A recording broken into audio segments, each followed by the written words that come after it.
came on today just to kind of give you all a little special presentation of what I'm doing. And as I stated in the last video I posted to YouTube, I was starting to show you all my stuffed animals and do a little sewing stuff online. And I was started, and as a matter of fact, there was one video, I hadn't uploaded it yet, but it was one where I got to working on some pieces to a whale just to demonstrate how it's done. I mean, I don't know whether this video or that video will be uploaded to YouTube first, but I do want to introduce you all to some new challenges here. What I'd like to share with you all is that you sort of see these two carvings of Saint Niklaas. His name after saint is spelled Niklaas. It is a little pattern out of a Rick Butz book. And he's quite a wonderful carver. I've even seen some of his knives at Woodcraft, and I tell you, I've loved a lot of the patterns that were in his book, including a little horse pattern that was in there that I've carved, and can't think what else. I mean, there was a little Celtic spoon in there that I carved.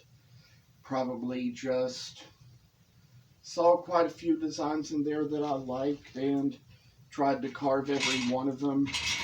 But what I'm here to introduce you to today is something that I would say I hope to find. Yes, it is that I'm going to start carving a couple of these out of buckeye, which, since buckeye is a fairly soft wood, I mean poplar is too, which is what this one is made of. This one is made of cherry, which is a much harder wood, but I decided that just to kind of get used to how it's done and how we do it, I would first of all just come on here and show you all a few tricks as to how I get started on stuff like this, how I come along with it. And what I'm going to demonstrate on this first one is where to draw the lines. We draw a line here. We draw a line up here at the top of the sleeve cuffs. That's how that works. And just to tell you all a little more, we're going to kind of go ahead and take care of the same little thing on this other one. Try to get it a little worked in and take care of little matters as they come. Take care of them as best we can. And just see how it's going to work. So what I'd like to demonstrate here is how we cut along on these lines. I'm going to start out here and bring out a little knife that hasn't been used much and carve along this line here. Make a little V cut there. Carve along this other line here. Make a V cut here. And after doing this much, I've got the other one here. If I can, it's right here, and kind of try to cut along this line right here. And once we come down to the last, there's another line we're going to cut along here. And How far it's going to go, we don't really know. And to kind of show you how I've come so far along, here's where I've cut the lines.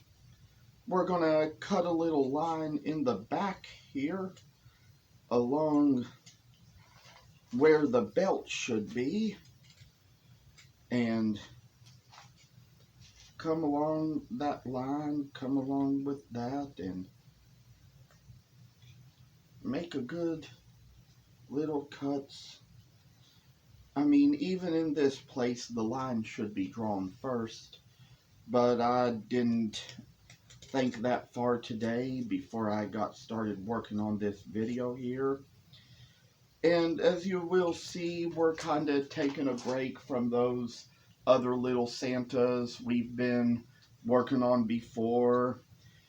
They get a little tiring sometimes, and we just kind of have to move along with things, work on things according to our moods. And I will show you all where the line was cut in the back.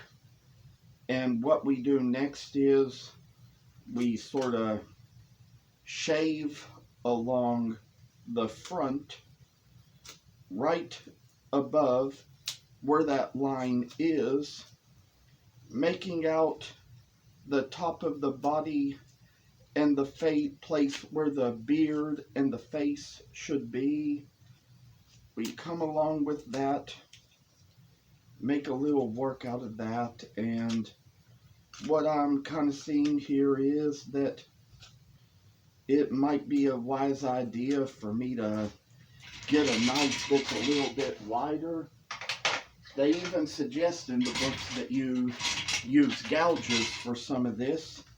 I'm more comfortable with a knife, and they say in the book that you can carve this thing entirely with a knife, and it would take a little longer to do it.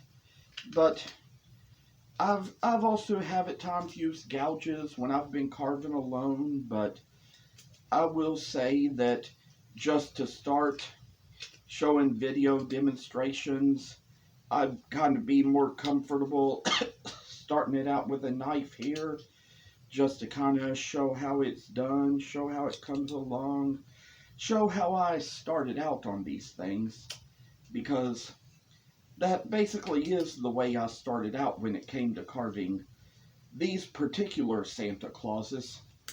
They get a little work here, done here and there. They make good decorations. One of the first ones I ever made, it didn't come out as good. I wasn't quite as detail-oriented at the time.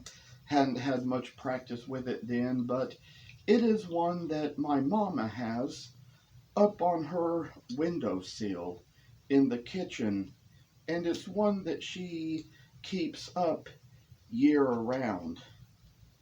As you see here, there was a place where a little tiny error was made. It was kind of cut a little bit too deep there, and there's times when carving along things like this, you just have to be careful, you know. You never want to carve towards your leg, because I was carving something one time and not careful the direction I was carving in, and I mean, I was using a different kind of knife, probably a knife that was a basic knife and not so good for harder woods, and ended up splitting my leg open, having to go get stitches in it. So we see that work can come a long way, it can take us a long way, and we can become better people by applying more of our work to our deeds and our needs. I could tell you a little more, but we're going to kind of stop for a minute here and get us a little sip.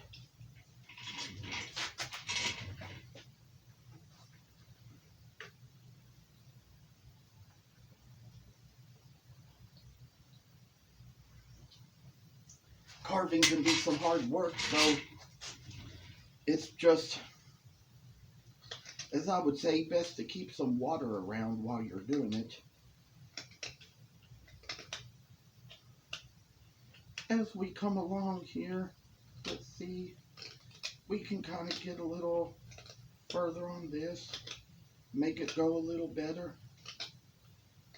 And it's kind of best also to make sure you get a straight line going down. I'm going to try to go along this same step on this other one as well. Try to get a little more work made into it. Try to get it on the same level as the first one. And this kind of work, I'm here to tell you all, it's better to have sharper knives when you do it. Sometimes I don't always think to sharpen my knives before I get started, but it's always best to. We gotta find out. We've got one around here that might be a little sharper, a little more ready to use. And sure enough, we find, let's see what this one here is. Yes, this one's ready. This one's pretty sharp. It's ready to go. So, as we go along this, merrily as we go along this, I say that this little work will be a prize to you. This is prized by many. When I make these kinds of things, people love them, people buy them, people appreciate them, and sometimes when somebody buys my Santa, there will come a time when all their friends will come around and say, "Where did you get that Santa from?" And they tell them who carved it. They tell them about it. They might even, at some time or another, if they want to get that person one as a gift, they'll even pay me to make them one. Pay me to make them another one like it, so that they can have it to share as a gift to many others. I would be hopeful that this could become an industry of mine that could be a blessing to many more people, that could reach out to many people and many souls. Because I'm here to say, people, it's not all about the money here. It's all about having a little good time with what you love to do and showing people how strong you are and how talented you are, and giving people a little something to appreciate in life, because this will kind of be the kind of thing that it gets more appreciated with time.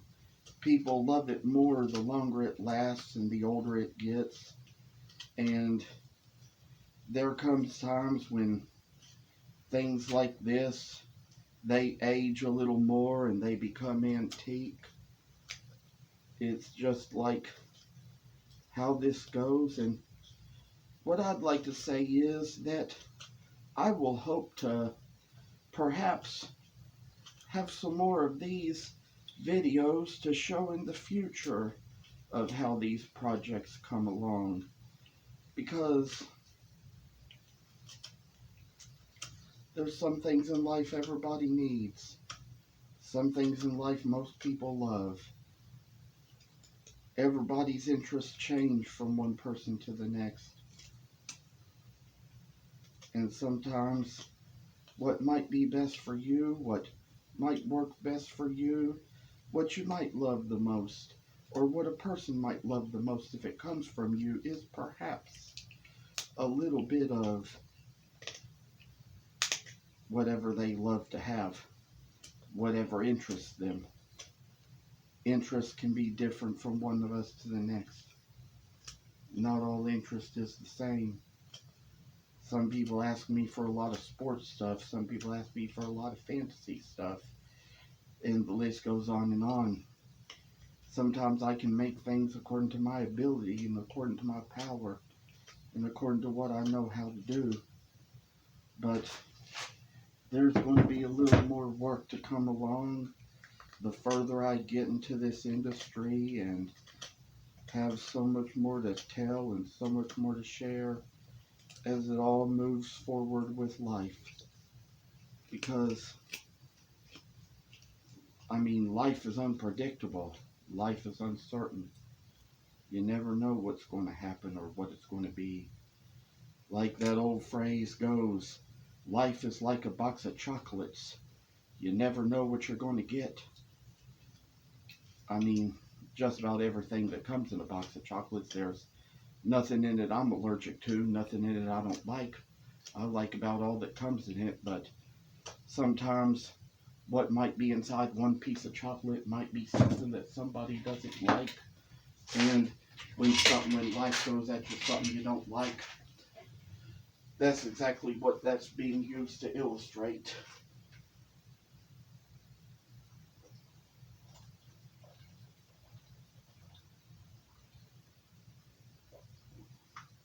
So what I have to say is that as for today, with all I've got going on in life, how busy I am, the kind of schedule I'm having to keep right now, and the way the pandemic's affecting us all, I had to cut this video a little short today, make it a little short and sweet, and hopefully whatever steps we have next to go on these little St. Niklaases, that is going to be something that next time I can get around to this camera, I'm hoping to come on here and show. I will hope that you all will have a wonderful, blessed day or evening, whatever it's the start to.